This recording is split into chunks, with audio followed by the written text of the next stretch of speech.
नमस्कार दोस्तों, आपके हमारे YouTube चैनल में आपका एक बार फिर से मैं स्वागत करता हूं। दोस्तों, आज की इस वीडियो में हम ट्रांसफार्मर से रिलेटेड 15 ऑब्जेक्टिव क्वेश्चन के बारे में चर्चा करेंगे जो कि बहुत ही इम्पोर्टेंट हैं। तो चलिए शुरू करते हैं। हमारा पहला क्वेश्चन है, ट्रांसफार्मर किस प्रकार का डिवाइस है? ऑप्शन है घूर्णी, दूसरा है ऑप्शन चालक, फिर विद्युत स्थैतिक, चौथा ऑप्शन है चुंबकीय। तो हमारा राइट आंसर हो जाएगा अचालक। ट्रांसफार्मर एक अचल प्रकार का डिवाइस है जो कि चलता नहीं, एक जगह स्थायी रहता है।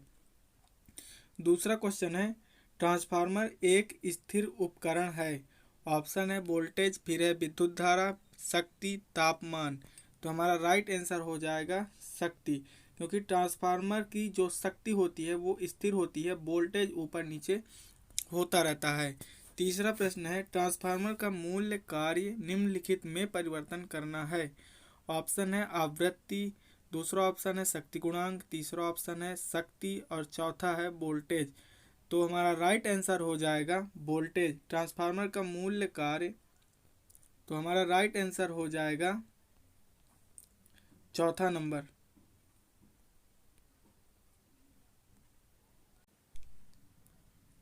राइट आंसर हो जाएगा वोल्टेज। वोल्टेज क्या करता है? ट्रांसफार्मर की डेफिनेशन होती है कि वोल्टेज के घटाने बढ़ाने का जो कार्य होता है वो ट्रांसफार्मर करता है। चौथा प्रश्न है, एक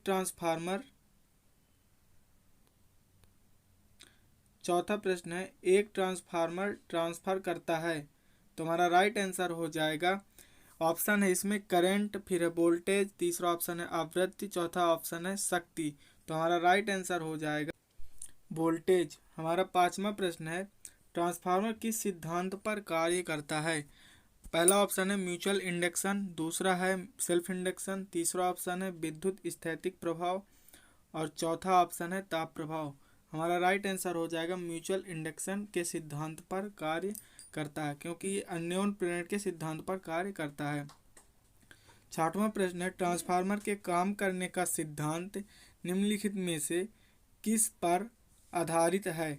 ऑप्शन है फैराडे के नियम पर, ऑप्शन दूसरा है ओम के नियम पर, तीसरा ऑप्शन है किरचॉफ के नियम पर और चौथा है फ्लेमिंग के नियम पर। हमारा राइट आंसर हो जाएगा फैराडे के नियम के सिद्धांत पर ट्रांसफार्मर काम करता है। सातवां प्रश्न है, इंडक्शन मोटर के समान सिद्धांत पर काम करती है। ऑप्शन है डीसी जनरेटर, दूसरा ऑप्शन है डीसी मोटर, तीसरा ऑप्शन है ट्रांसफार्मर और चौथा है रेक्टिफायर। तो हमारा राइट आंसर हो जाएगा ट्रांसफार्मर। इंडक्शन मोटर जो होती है वो ट्रांसफार्मर के सिद्धांत पर काम करती है। हमारा आठवां प्रश्न है, एक ट्रांसफार्मर की द्वितीयक कुंडली पर तार के घुमावों की संख्या में वृद्धि से होगी। ऑप्शन है द्वितीयक धारा में कमी, दूसरा ऑप्शन है द्वितीयक धारा में वृद्धि, तीसरा है द्वितीयक धारा में कोई प्रभाव नहीं और चौथा है प्राथमिक धारा में वृद्धि। हमारा राइट आंसर हो जाएगा द्वितीयक धारा में कमी। हमारा राइट आंसर हो जाएगा द्वितीयक धारा में कमी, क्योंकि टर्नों की संख्या अगर बढ़ती है तो जो धारा होती है वो उसमें कमी आएगी और वोल्टेज में वृद्धि होगी। हमारा नौवां प्रश्न है, ट्रांसफार्मर निम्नलिखित पर कार्य करता है।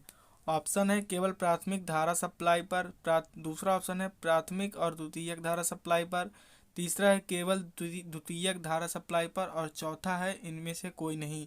तो हमारा राइट आंसर हो जाएगा केवल प्राथमिक धारा सप्लाई पर ट्रांसफार्मर कार्य करती है।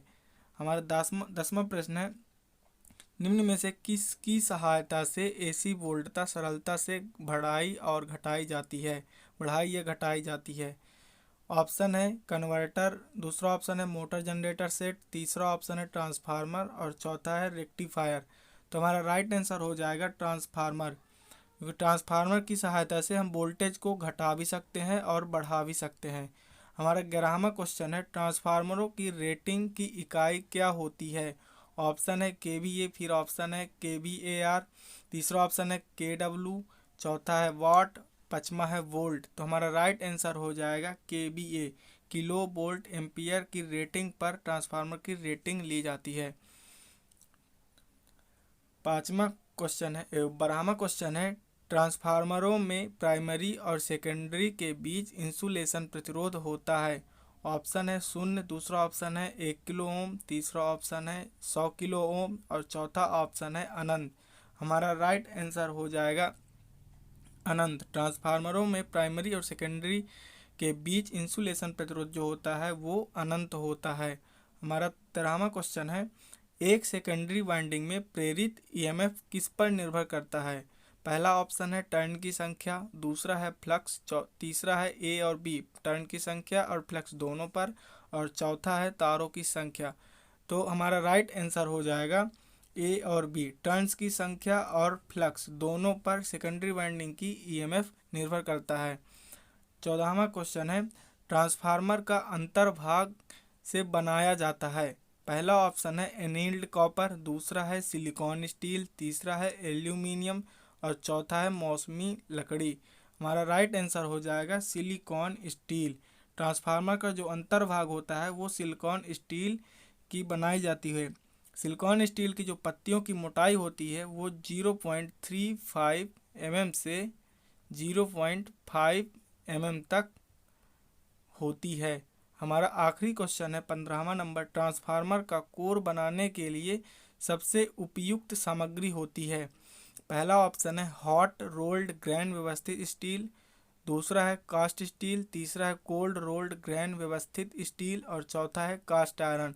हमारा राइट आंसर हो जाएगा कोल्ड रोल्ड ग्रैंड व्यवस्थित स्टील ट्रांसफार्मर का कोर बनाने के लिए उपयोग किया जाता है। तो बस दोस्तों आज के लिए इतना ही, मिलते हैं किसी नेक्स्ट वीडियो में। धन्यवाद।